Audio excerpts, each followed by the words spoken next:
श्री स्वामी समर्थ. स्वामी म्हणतात, खात्री झाल्याशिवाय कोणावर विश्वास ठेवू नका. कारण बाहेरून चांगला दिसणारा नारळसुद्धा देवासमोर नासका निघतो. श्री स्वामी समर्थ. स्वामी समर्थ यांच्या दिव्य संदेशाने, स्वामी समर्थ यांच्या या दिव्य संदेशाने आपल्या व्हिडिओला सुरुवात झालेली आहे. त्यामुळं निश्चितच आपला हा आजचा संदेश खास होणार आहे. तसेच निश्चितच आजचा दिवस तुमचा स्वामीमय असणार आहे. निश्चितच आजचा दिवस तुमचा स्वामींच्या कृपेने आनंदी जाणार आहे.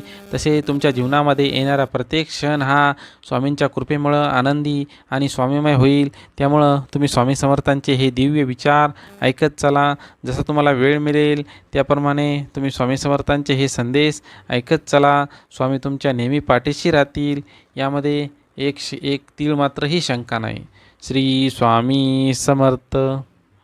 आता श्री स्वामी समर्थ, जय जय स्वामी समर्थ अशी कमेंट आपल्या व्हिडिओला टाका. आणि जे स्वामी भक्त आपल्या चॅनलवरती पहिल्यांदाच आलेत आहेत त्यांनी कृपया आपल्या स्वामी समर्थ माझी आई या चॅनलला एकदा सबस्क्राईब करून घ्या. व्हिडिओला लाईक करा. श्री स्वामी समर्थ, जय जय स्वामी समर्थ अशी कमेंट टाका. तसे तुमच्या मनामध्ये ज्या इच्छा आहेत त्या स्वामींकडे कमेंट रूपामध्ये व्यक्त करा. त्यामुळं एक ना एक दिवस स्वामी तुमची ही इच्छा स्वामींपर्यंत निश्चितच पोहोचणार आहे. तुमचे जर मन चांगलं असेल, तुमचा जर आत्मा शुद्ध असेल तर स्वामी तुमच्या ह्या इच्छेला निश्चितच वाढ देतील, दाद देतील आणि तुमची इच्छा पूर्ण होऊन तुमचं जीवन स्वामीमय होईल, आनंदी होईल.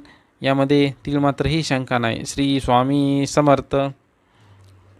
हेही दिवस सरतील, विश्वास ठेव माझ्यावर, तू एकटा नाहीस, मी तुझ्या पाठीशी आहे, मी तुझ्या पाठीशी आहेस. अरे जीवनामध्ये अडचणी तर येतातच, पण तू खचून जाऊ नकोस.